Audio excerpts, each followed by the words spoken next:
Okay. Ang kapighatian ay bahagi ng inyong mga buhay. Mabuti, maganda at pagpapala lamang ba ang inyong pagpapasalamatan? Hindi ba't pangit man o maganda, mabuti man o masama, ang lahat ay pagpapasalamat ninyo. Paano nyo mapapatunayan higit sa inyong mga sarili na kayo ay aking mga anak at sumusunod sa aking salita?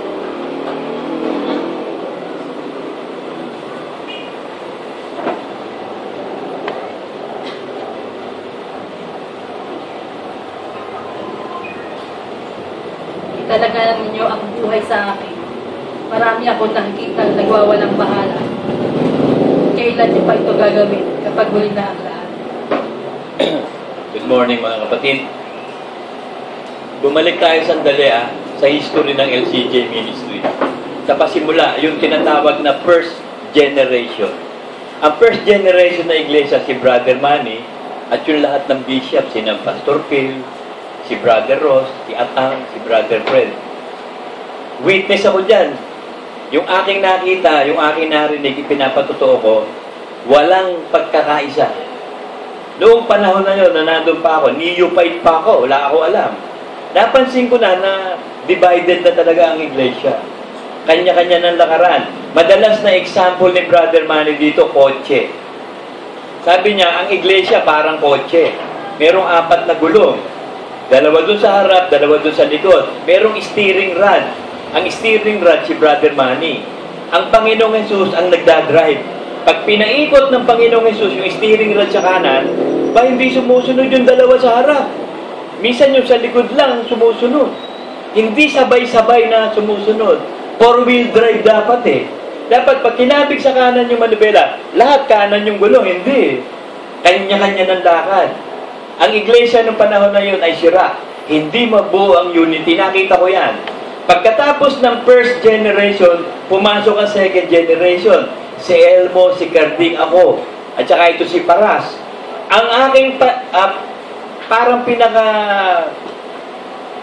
yung kagustuhang maganap, yung magkaroon kami ng pagkakaisa. Nung araw, uso-uso pa yung texting, Friends Forever Tinetext yun si Elmo, si Carding, si Paras. Friends Forever, unity Gusto ko ng unity dahil hindi ko nga nakita sa first generation Yung second generation, baksak, na-divide ang iglesia. Parang Israel, nahati sa Huda at saka sa Israel. Marami yung Israel, kaunti lang ang Huda. Yun ngayon ang nakita ko, na ito na yung panahon na ang iglesia magkakaisa na. Meron tayong pagkakaisahan.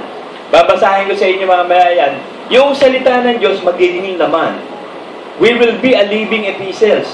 Kasi paghihintay na to sa Panginoon Ang dadatnan ng Panginoong Jesus nagkakaisa sa pag-ibig. Kaisa ng Ama, ng Anak at Espiritu Santo. Hindi nangyari yan sa second generation. History pa rin sa akin. Meron akong first generation. Sina Per, sina Delma, sina Edith, sina Ana. Nawala lahat yan. Pati katulad mo kay Brother Manny, ang second generation kayong lahat. Ang second generation na lang, ang second generation pinamunuan ni Joshua. At nakapasok sila sa promised land. Ang second and third generation, yun din ang nangyayaring history sa atin ngayon. At pumapasok si Joshua sa promised land, kasama ang second and third generation. History repeat itself sa iglesia ng Israel at sa iglesia ng LCJ. Napansin ko yan, nakita ko yan. Kaya meron tayong pagkakaisahan ngayon, nagagawin natin, i-announce ko na kung ano yun bago ko basahin. Magkakaroon tayo ng agape feasting or fellowship of the unleavened bread. Every second Sunday, magdadala tayo ng potluck. Dito tayo kakain after worship, lahat tayo rito, magkakasaya tayo dito every second Sunday. So that's an order. Pinagmitingan na ng mga pastor yan, pinagkaisahan namin ni Manuel Lizaldi. So every second Sunday, magdadala tayo ng pagkain natin. Sarapan natin, tapos damihan natin. Para yung mga walang baon, halimbawa, yung mga binata at dalaga, walang pamilya, huwag na kayong magbaon.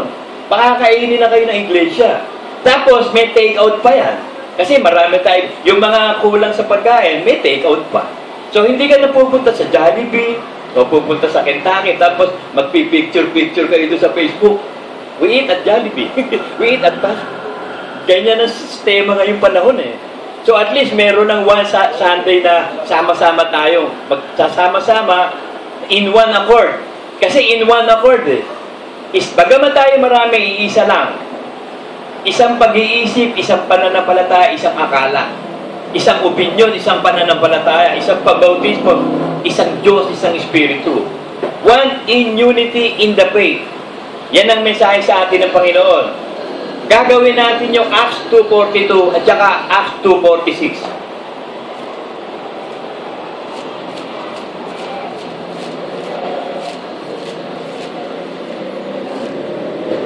Alam niyo, ang unang iglesia nung araw, expected nila bababa Panginoong Hesus Kasi sabi ng Panginoong Hesus ilang sandali lang ako'y mahihiwalay sa inyo.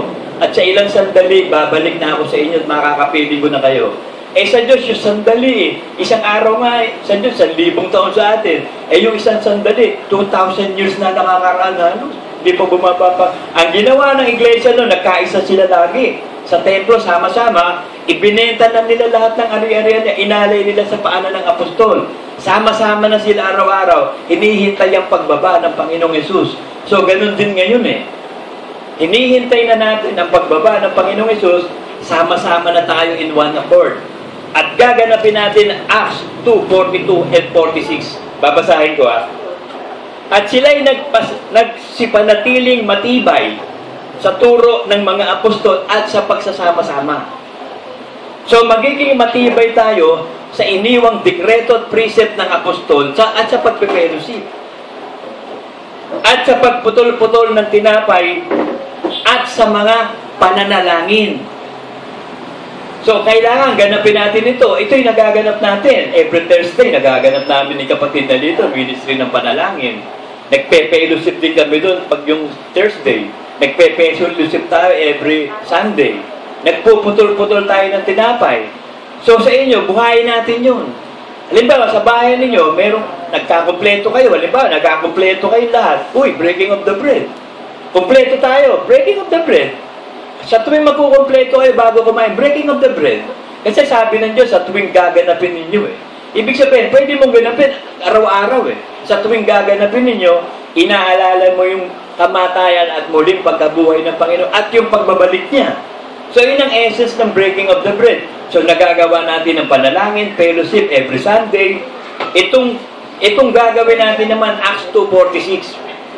At araw-araw, sila'y nagsisipanatiling matibay sa pagkakaisa sa templo. At sa pagputol-putol ng tinapay sa bahay-bahay, at nagsisikain sila ng kanilang pagkain na may galak at may katapatan ng puso. So magsasalo-salo tayo sa kakain tayo dito ng tanghalian every second Sunday na may tapat na puso na talaga nagmamahalan tayo. Alam niyo yung unang church natin ng LCJ, yung first generation, ako po, walang nagmamahalan. Puro away dito, away doon. Nakita ko yung witness ako dyan. Sabi ko, bakit iglesia to? Wala ako makita talaga nagmamahalan. Yung pastor mismo ang umaapi doon sa mga tupa. Sabi ko, ano kasi mga pinuno kaya ito? Nagtatatanong lang ako sa puso ko nung araw. Grabe. Ngayon may nakikita ako mga kapatid. Kasi nung panahon ng unang iglesia, nagkagutom din Pero nabuo yung pera nila Ibinenta yung lahat ng ari-arian ng bahay at lupa, inialay sa paanan ng apostol, at ang mga pangangailangan ng buong iglesia nanggagaling na sa storehouse. Meron ng Garden of Eden nun. May source na. So ito din na nakikita ko kung loloobin ng Diyos na magkaroon talaga ng taggutom dito sa huling araw, ibibigay na ng Diyos yung storehouse sa atin. Susuplayan na tayo ng Diyos ng grabing supply na magaganap na doon sa LCJ Ministry. Yun nakikita ko pa lang, glimpse pa lang Ano pa lang to kumbaga sa yung nakita ni Elijah. Sabi, uulan na, nakita, isang kamay lang kasi laki lang ng vapor doon sa dagat, hanggang sa naging ulan na. Hindi natin alam to kung loloobin ng Diyos. Kasi ang huling panahon, magkakaroon ng kahirapan. Ang iglesia hindi magugutom.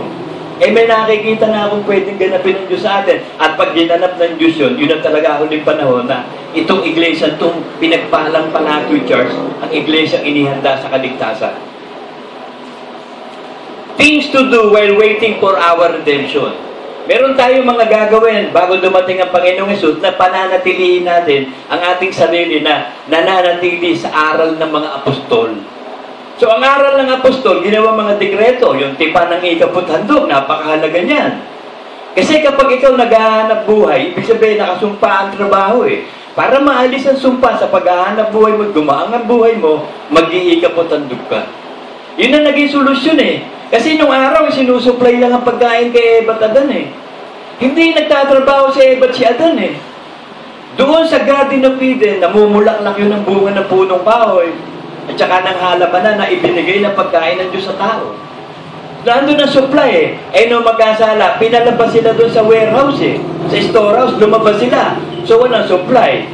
Para makakain si Adan at si Eva, magtatrabaho. Sabi ng Diyos, magbubukal ka ng lupa, Adan. At tutubuan pa ng hindi magandang tubo ang itatanim mo. So, sa sarili mong pawis na manggagaling ang iyong kakat. So, naging sumpa ang trabaho.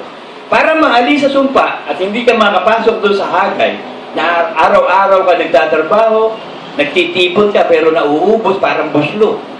Sapagkat sira ang bahay ng Diyos, hindi buo eh. Walang unity. Hindi ka nagbibigay ng ikaputhandog sa bahay ng Diyos. Yun ang sinabi sa hagay. Kaya nangyari sa kanila eh. Basahin natin yun.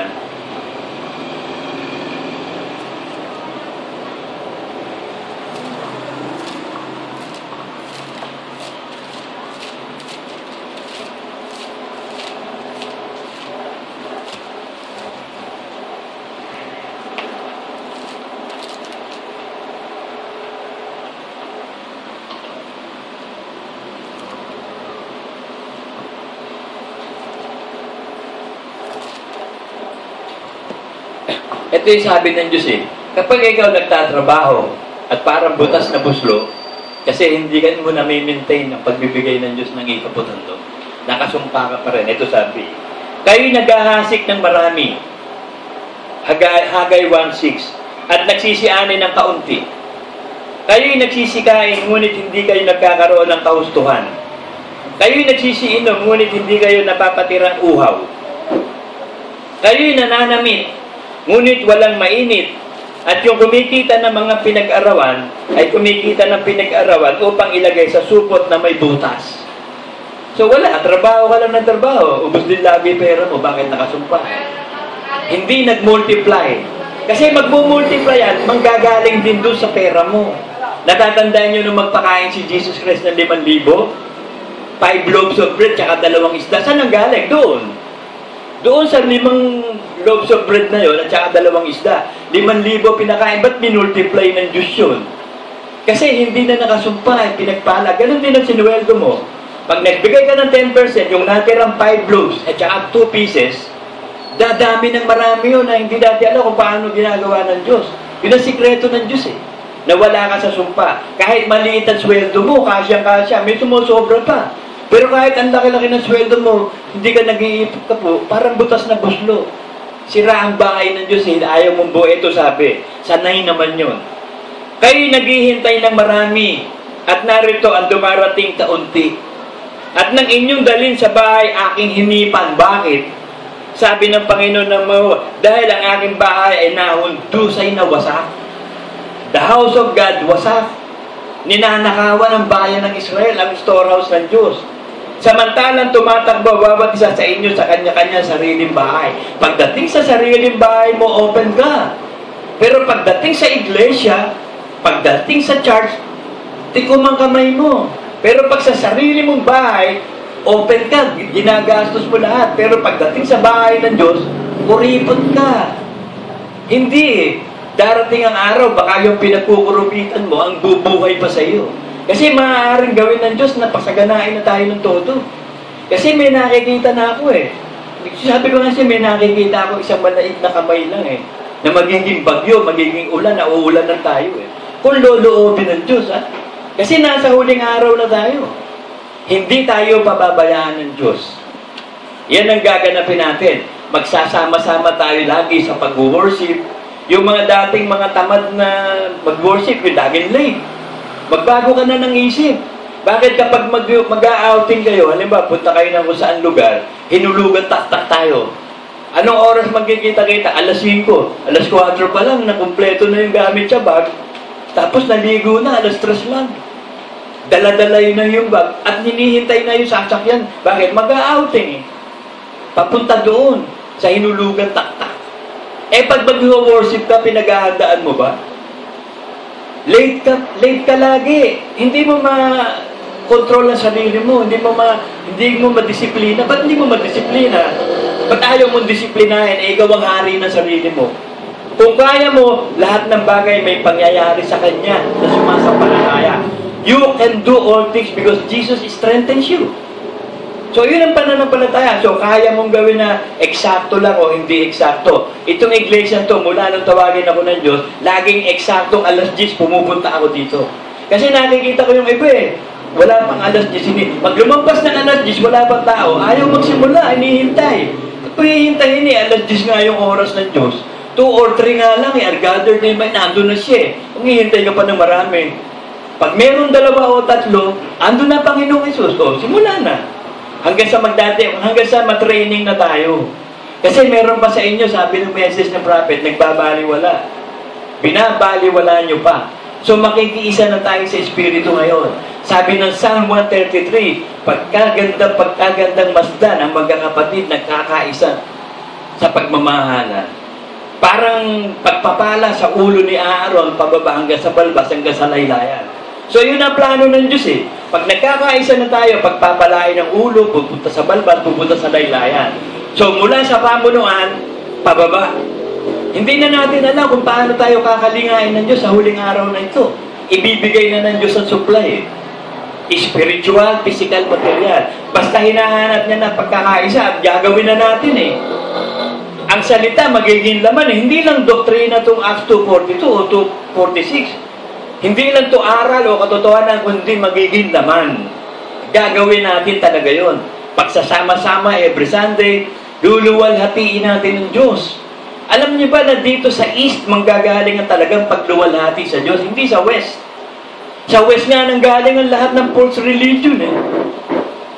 Yung watchtower ng mga kulto, Seventh-day Adventist, Protestantism, Catholic, puro sa West yun eh. Ang East, ang sabi, mula sa mga pulo ng dagat, luluwalhatiin ng Diyos.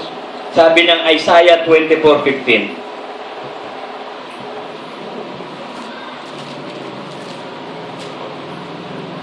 Kaya't luwalhatiin ninyo ang Panginoon sa silanganan.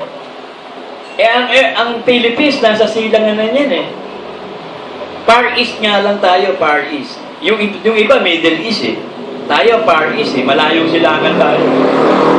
Sa mga tuwid bagay, ang pangalan ng Panginoon, ng Diyos ng Israel, sa mga pulo ng dagat. 7,101 islands in the Philippines. Yan ang mga pulo ng dagat. Philippines to eh. So mula dito sa Pilipinas daw, mayroong isang iglesia na gagawa ng pagdakila sa Diyos. Mga hintil na dadakila sa Diyos. Ang mag-aalay ng tunay na katwiran ng pagsamba. Malakay 1:11.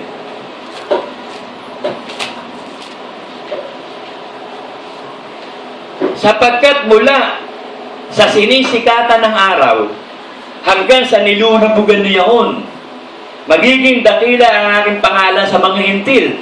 So, hintil tayo, hindi tayo Israel eh. Dalawa lang naman ang uri ng tao sa mundo eh, hintil tsaka Israel. Pag hindi ka Israel, hintil ka. So, lahat ng nasyon ang ibig sabihin ng hintil. Amerikano ka, Canadian ka, German ka, Pilipino ka, hintil ka. At sa bawat dapoy, paghahandugan ng kamangyan ng aking pangalan at ng dalisay na handog. So, tunay na paghahandog ng pagsamba, speaking in tongues, worship in spirit, at may kabanalan talaga, iglesia. Sapagkat ang aking pangalan magiging dakila sa gitna ng mga hintil, sabi ng Panginoon ng mga hukbog. Hindi naganap sa LCJ Ministry, sa first generation, second generation na maghain talaga ang iglesia ng tunay na pagsamba. So, ito na, dumarating na. Sa isang maliit na iglesia ng Palatio, lulutang ang tunay na pagsamba, tunay na pagkakaisa ng iglesia. Ito na yun eh. Ito na yung sinabing maglulundagan sa tuwa ang kanyang bayan eh. Ito na yun. Kakarampot lang, sabi sa Isaiah. Kung hindi siya nag-iwan ng remnants, para tayo sanang Sodom at Gomorrah. Sabi sa Isaiah.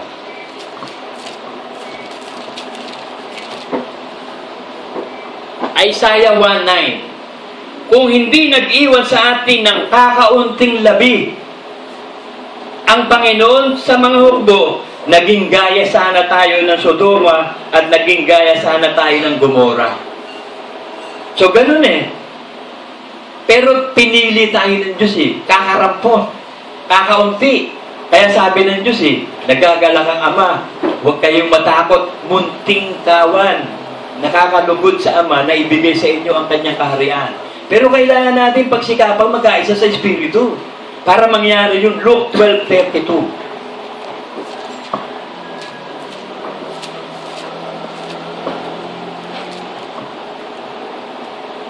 Huwag kayong matakot, munting kawan. Hindi naman sinabing huwag kayong matakot, malaking kawan.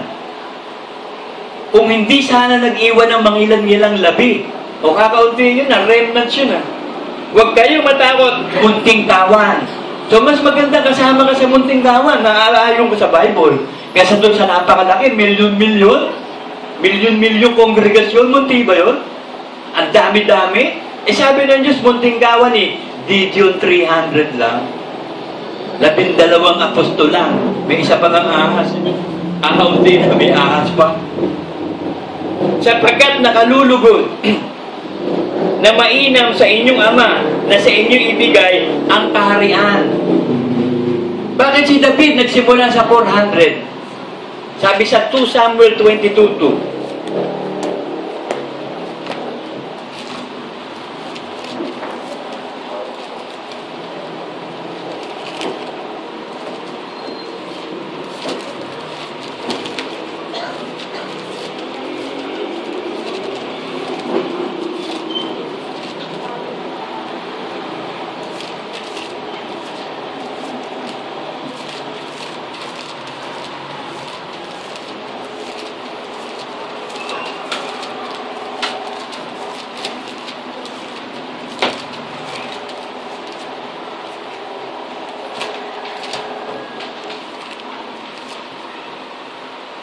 Samuel 1:22. 22:1 and 2. Umalis nga si David doon at tumakas sa yungib ng Adulam.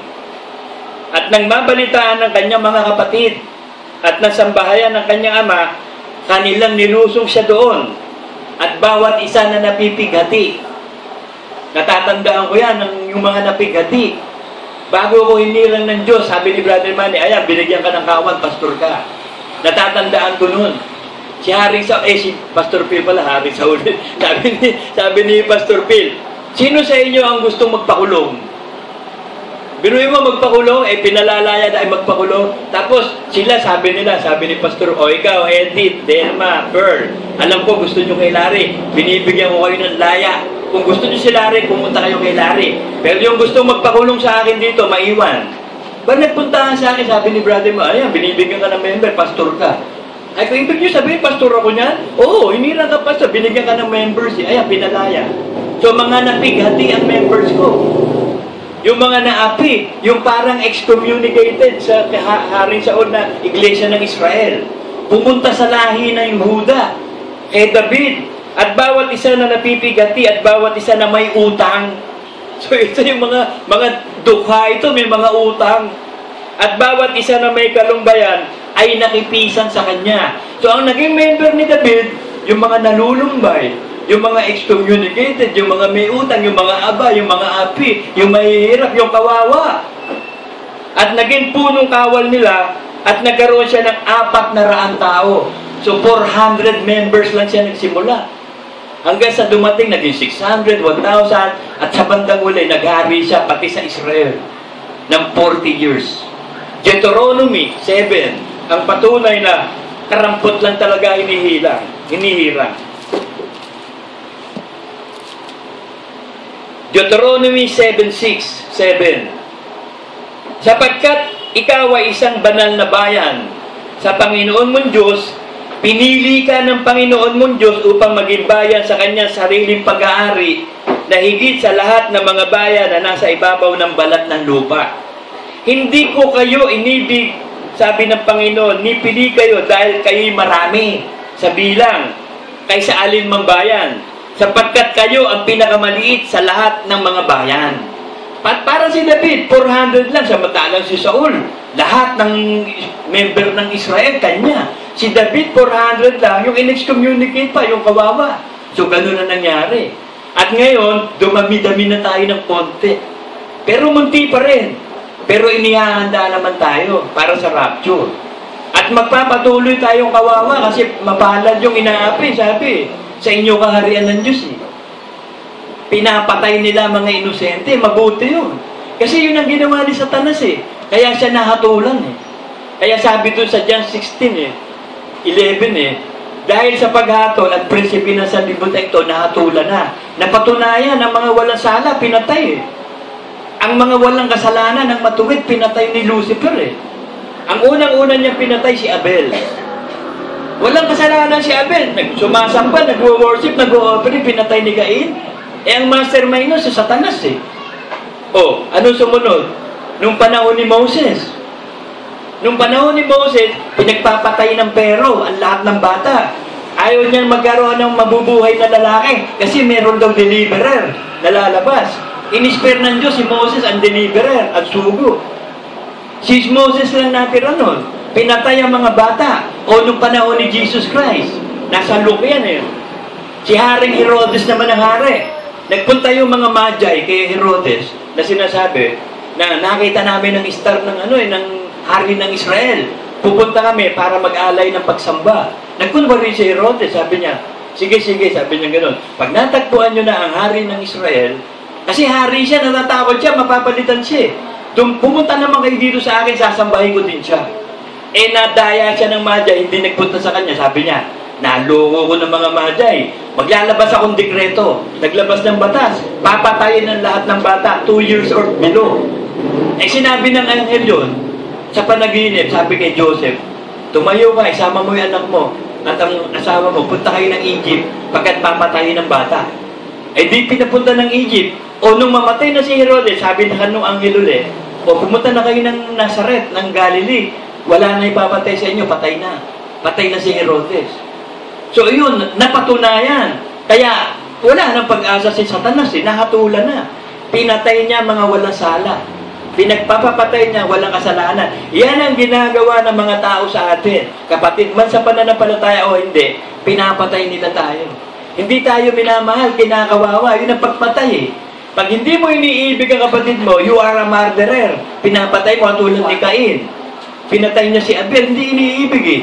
Katulad ng ibang kapatiran natin, hindi marunong umibig. Para bang kadali-dali lang nilang mag-excommunicate, itapon ka bilang kapatid. Wala eh. Walang mga pagmamahal. So, napatunayan na. Ngayon, ang iglesyang ito ngayon, may patutunayan tayo sa sarili natin. Na naiiba tong iglesia ito. Iglesyang sumusunod sa kalooban ng Diyos. Sabi sa Ephesians 4.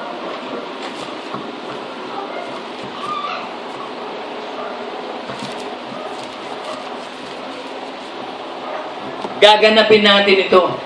Kasi kung ang plano ng Diyos magkakatotoo sa atin na pag nagkaisa na tayo, ibibigay sa atin ang supply, pag dumating na yung matinding pagkagutuman sa mundo, o dumating man o anumang magaganap sa ating persecution, may supply ang Panginoon sa atin, hindi mawawala. Namamanhik nga ako sa inyo, akong bilanggo sa Panginoon, na kayo magsilakad ng nararapat ng pagkatawag na sa inyo itinawag, ng buong kapakumbabaan, at kaamuan na may pagpapahinuhod na nagbabadahan kayo sa pag-ibig. Ito ang kulang sa LCJ Ministry. Hindi nagbabatahan sa pag-ibig, nagbabagayan. Bagayan ng bagayan. Away dito, away doon. Excommunicate dito, excommunicate doon. Sira dito, sira doon. Yan ang ginagawa ng bayan ng LCJ. Na pagsakitan ninyong ingatan ang pakikipag-isa sa Espiritu sa tali ng kapayapaan. So magsumikap daw tayo, magkaisa tayo sa kapangyarihan ng Espiritu sa tali ng kapayapaan. Wala dahil sa atin dito makukunwari na hindi mahal mo talaga kapatid mo. Mamamatay ka para sa kanya. Patunayan mong pwede mong ipain ang leeg mo para sa kapatid mo. Katulad ni Aquila, ni Priscilla. Ipinain nila ang leg nila para sa kapatid, kay Paul. Si Jesus Christ, ibinigay niya ang kanyang buhay para sa lahat. Si Abraham, ibibigay niya yung anak niya si Isaac dahil utos ng Diyos. Kailan kahit man lang isa, mapatunayan mo talagang minahal mo kapatid mo.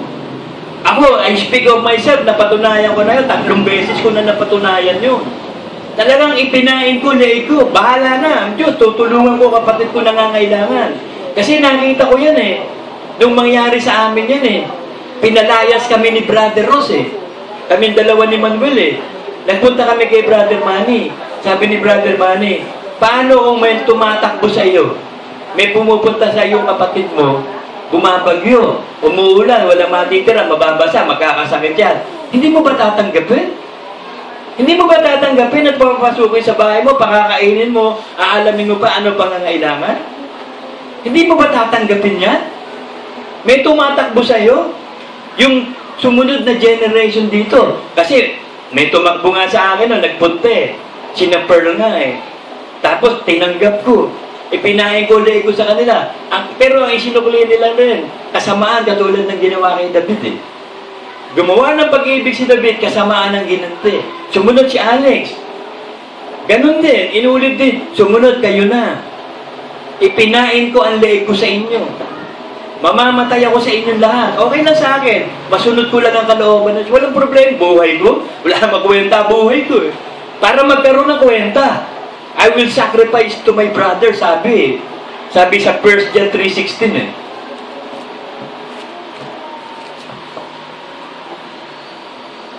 Dito'y nakikilala natin ang pag-ibig, sapagkat kanyang ibinigay ang kanyang buhay dahil sa atin, at nararapat nating ibigay ang ating buhay dahil sa mga kapatid. Ano yung greatest love? Yung ginawa ni Kristo. John 15:13.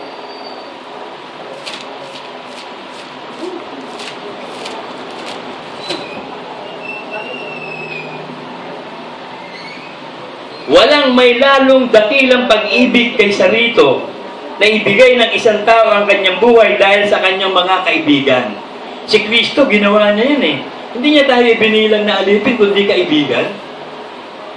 Inialay niya ang kanyang buhay para sa kanyang mga kaibigan.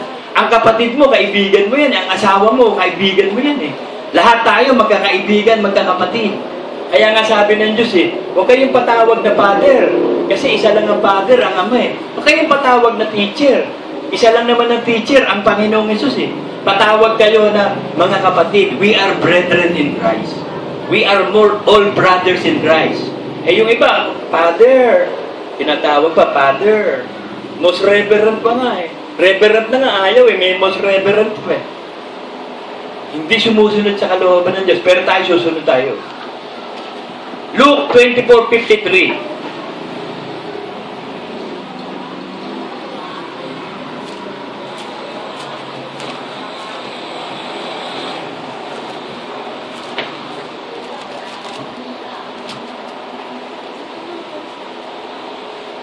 At palaging sila'y nasa templo na nagpupuri sa Diyos. So, ibig sabihin, huwag kayo ma-absent ng worship. Kung mananatili tayo sa aral ng apostol, tayo ma-absent ng worship. Kasi yun yung hinihingi ng Diyos na malapit na eh. We will fellowship one to another. Sabi sa 1 John 3.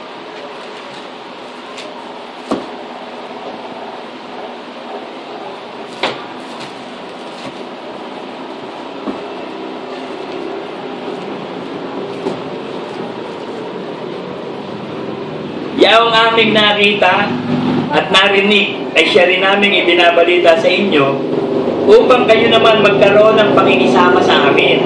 Oo, at tayo may pakikisama sa Ama at sa kanyang anak na si Jesucristo. So kung kapag daw tayo nagpe-fellowship, meron tayong fellowship sa anak at saka sa Ama. So lagi, huwag niyong pababayaan, sabi sa Hebrews.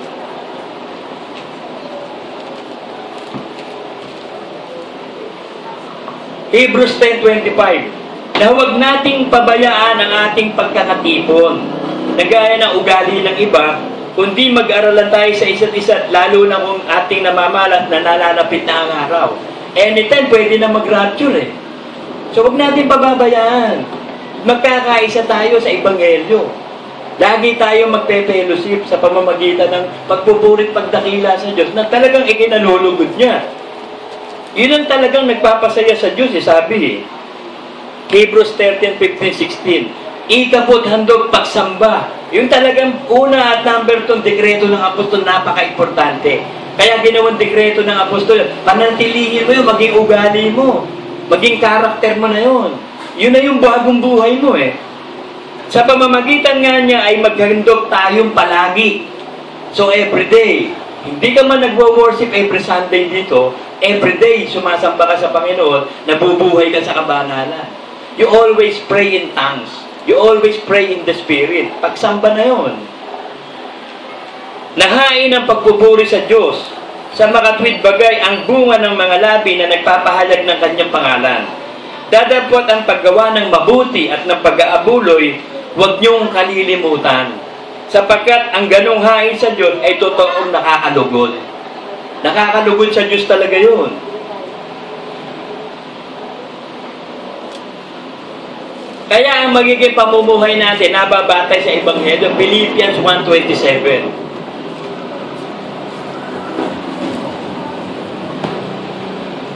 Ang inyo lamang pamumuhay ay maging karapat-dapat sa Ebanghelyo ni Kristo, upang maging ako ay dumating at kayo makita o wala man sa harap nyo, ay mabalitaan ko ang inyong kalagayan na kayo'y matibay sa iisang espiritu. So yun ang motibo ni Pablo makita ang iglesia na matibay sa iisang espiritu. Kaya ito message sa atin ng Diyos, magkaisa nun tayo sa iisang espiritu. Na tayo magkaisa ng kaluluwa na magsikap sa pananampalataya sa Ebanghelyo. So ang Ebanghelyo, the Word become flesh. We are the living epistles. Hindi lang doktrina, hindi lang aral, hindi lang katotohanan, kundi gaganapin talaga natin bawat salita ng Diyos. At gagawin na nga natin yan simula sa March. Every second Sunday, yung Acts 2:46, laman na yon sa iglesia. Hanggang sa lahat ng Word of God, magiging laman. Hanggang sa mabuo na si Kristo sa atin. Ephesians 4:13. Mangyayari yung Ephesians 4:13. Hanggang sa abutin nating lahat. So, ibig sabihin, aabutin natin lahat. So, walang maiiwan dito. Sabi nga ni Po, walang iwanan. Walang maiiwan.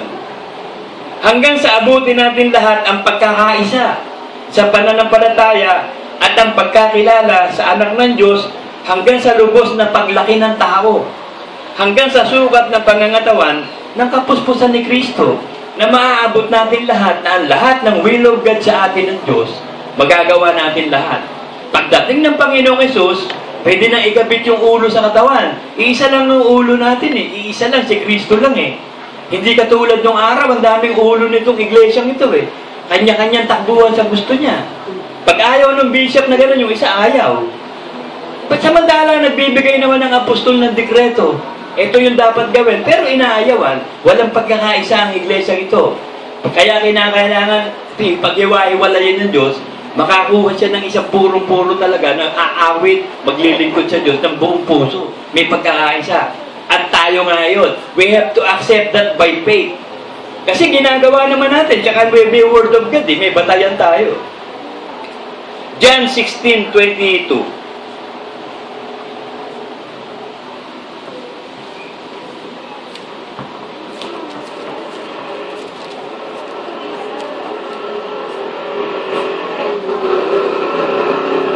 Kasi sabi dito, magkakainan tayo ng buong galak Ibig sabihin, masaya tayo. Pag nagsasalo-salo sa pagkain, masaya tayo. Sabi sa John 16:22. At kayo nga sa ngayon ay may kalumbayan. Ngunit muli ko kayong makikita, magagalak ang inyong puso at walang makapag-alis sa inyo ng inyong kagalakan. So yung kagalakan ng fellowship, walang makakapag-alis nun. Kahit napakaraming tribulasyon sa buhay natin, daming pagsubok kasi hindi naman mauubos Sabi sa Acts 14:22 dadaan tayo sa maraming kapighatian bago tayo pumasok sa langit. Pero meron pagkakaisa.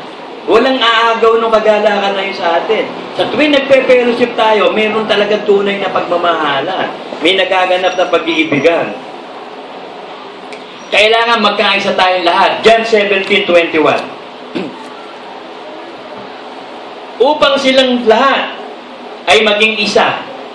Nagaya mo, Ama, sa akin at amoy sa iyo, na sila na may sumasa atin upang ang sanlibutan ay sumampalataya na amoy sinugo mo. So ito yung ating pagkakaisahan, pag sumakitang magkaisa sa Espiritu, sa tali ng kapayapaan. Kung paano ang Ama at ang anak ay iisa, bakit iisa? Ay yung sinasabi ni Kristo, hindi naman niya sinasabi, galing sa Ama yun eh. Sabi sa John 12:49,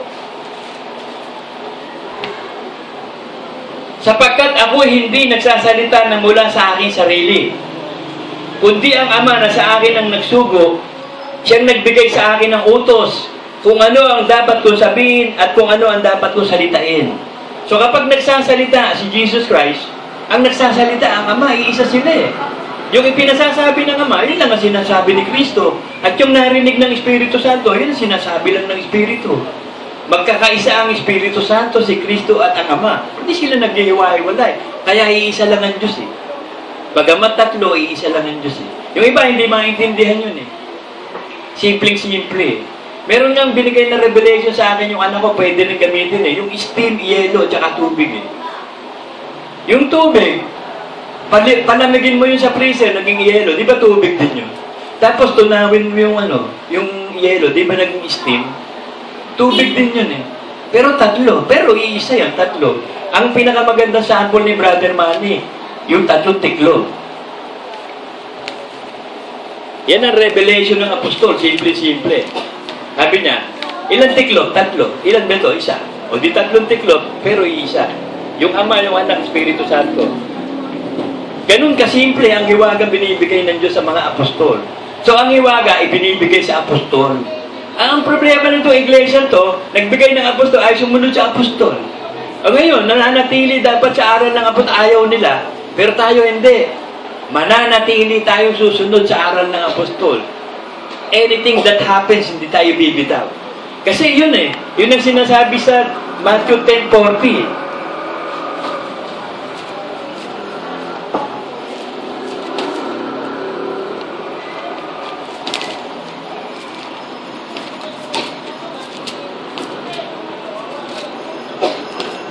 Ang tumatanggap sa inyo ay ako ang tinatanggap.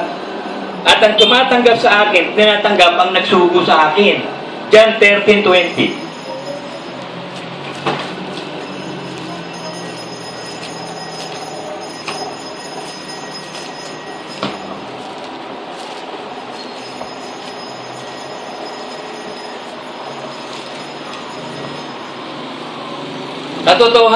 Katotohanan sinasabi ko sa inyo, ang tumatanggap sa sino bang sinugo ko, ay ako ang tinatanggap. At ang tumatanggap sa akin, tinatanggap ang nagsugo sa akin. So maliwanag eh. Pag tinanggap mo si Brother Manny, ang tinanggap mo si Jesus Christ, ang tinanggap mo ang Ama. Pag nireject mo si Brother Manny, nireject mo si Kristo at ang Ama. Hindi pwedeng sabihin mo, tinanggap ko si Kristo, hindi mo tinanggap ko sino. Kaya nga may pagsusugo eh. Ito yung pagkakamali ni Soriano eh. Wala na daw apostol at propeta, hindi na daw magsusugo. Eh meron eh. Luke 11:49, magsusugo eh.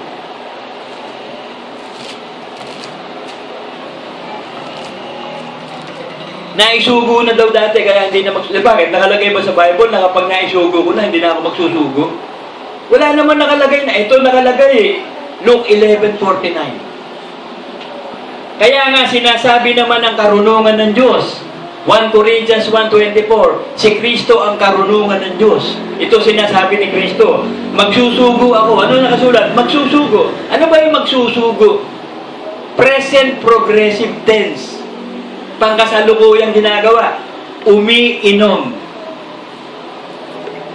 So ngayon ko ginagawa yon, magsusugo. O hindi magsusugo pa. So may mga apostol pa, may mga propeta pa. Ba't pinuputol? Hindi kasi sila isinugo. Isinugo nila, sarili nila. Kailangan may magsugo. Si Kristo na nga, anak ng Diyos, isinugo pa ng Ama eh. Tapos ikaw, wala magsusugo, sarili mo. Si Adonai dyan, napatay dahil dyan. Isinugo ni Adonai dyan yung kanyang sarili para maging hari ng Israel. Eh, ang sabi ni David, si Solomon ang hari eh. Ay di pinatay si Adonai dyan dahil ginusto niya si Abisag. Noong una, inisper ni Solomon ang buhay niya, kapatid eh. Nakiusap si si Adonijah kay Bathsheba. Pwede po ba na isper niyo ang buhay ko kay Solomon? O sige, ako bahala. O di sabi ni Solomon, sige, hindi ko papatay yan dahil nagsumamo ka. Pero nung hilingin ito si Adonijah, talagang abusado eh. Yung si Abisag, yan ang kumot ni Haring David eh. Nung araw na may sakit si David, matanda na, kailangan mainitan eh. Pero hindi niya ginalaw si Abisag. Kumot lang, pampainit lang sa katawan. Sabi ni Adonijah, Nanay Bathsheba, pwede po ba na mag-request? Pwede po ba si Abisag ang maging asawa ko? Ang ganda ni Abisag eh. Sige, sasabihin ko sa Haring Solomon. Sabi naman ni Haring Solomon, sobra na yan Pinagbigay, patayin niya. Putulan ng ulo yan. Nagalit si Solomon, patay siya. Inani niya rin yung kasamaan niya. Wala kang ginawa na hindi mo aanihin, sabi ng Diyos. Ano yung ginawa mo, ipagsusulit mo. Huwag tayong padaya, Galatians.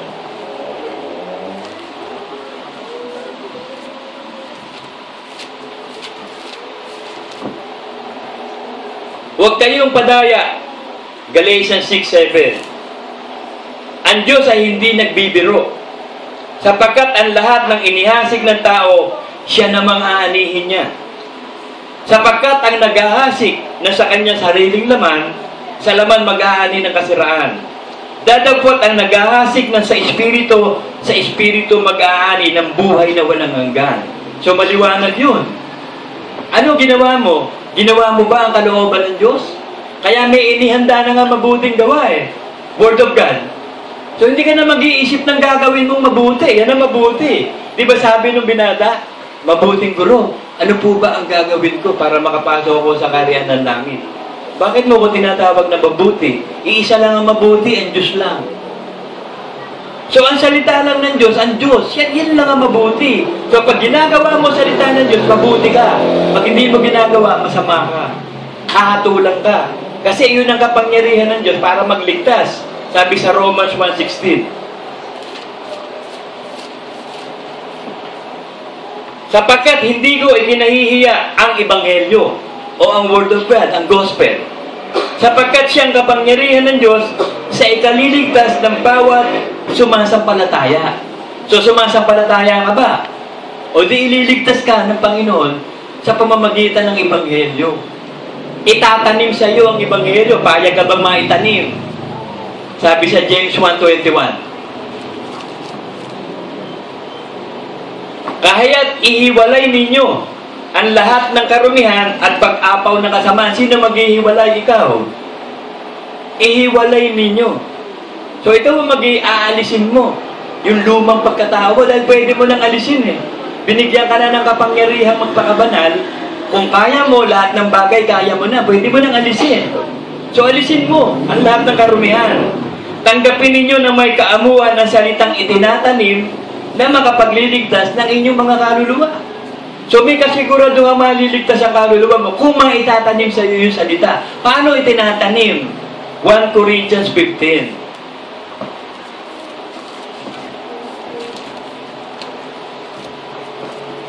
So ganito natin itatanim ang salita para siguradong ligtas ka. Ngayon, ipinapatalastas ko sa inyo mga kapatid ang Ebanghelyo na sa inyo'y aking ipinangaral na siya naman ninyong pinananatilihan. So, pinananatilihan, ibig sabihin nakatanim. Hindi tumatakbo yun, nakatanim yun, nakatigil yun. Pinananatilihan mo sa salita ng Diyos, hindi ka tumatakbo, hindi ka nawawala, nakatanim yun. Sa pamamagitan naman ito, ano yung pamamagitan? Ng Ebanghelyo, ng salita. Ligtas kayo, past tense, ligtas. Para masigurado, kung matiyagan ninyong iingatan. So, iingatan mo ngayon ang sarili mo na huwag mapagod. Huwag kayong mapagod sa paggawa ng mabuti o mawalan na kayo ng gana o manlamig na. Huwag na, hindi pwede. Maliban na kung kayo'y manampalataya ng walang kabuluhan. Ang demonyo, sumasampalataya ang demonyo Nanginginig pa nga pero may kabuluhan ba? Wala, hindi nga sumusunod Salita ng Diyos ang ginagamit ng demonyo Ano ba ginagamit ng false religion? Di ba Word of God? Ano ba ginagamit ng mga marurunong na tao? Di ba Word of God minsan? Pero maliligtas ba sila? Hindi naman nila sinusunod Ano sabi ni Jesus doon sa Matthew 23 sa Pariseo? You teachers of the law, you hypocrites, you Pharisees. Sabi niya, makinig kayo sa sinasabi ng Pariseo. Gawin ninyo sinasabi kasi word of God din eh. Pero huwag niyong gagawin ang ginagawa nila. Hindi sila tunay na Kristiyano. Pero sundin niyo sinasabi, word of God yun eh. Sa anumang paraan may word of God na lumalang. Sundin niyo. Yung mga Pariseo na yan, teachers of the law. Akala mo mga banal yan. May mga Bible yan. Akala mo napakahusay niyan. Pero hindi nila sinusunod ang word of God. Pero ang iglesyang ito, susunod tayo sa word of God. In Jesus' name. Amen.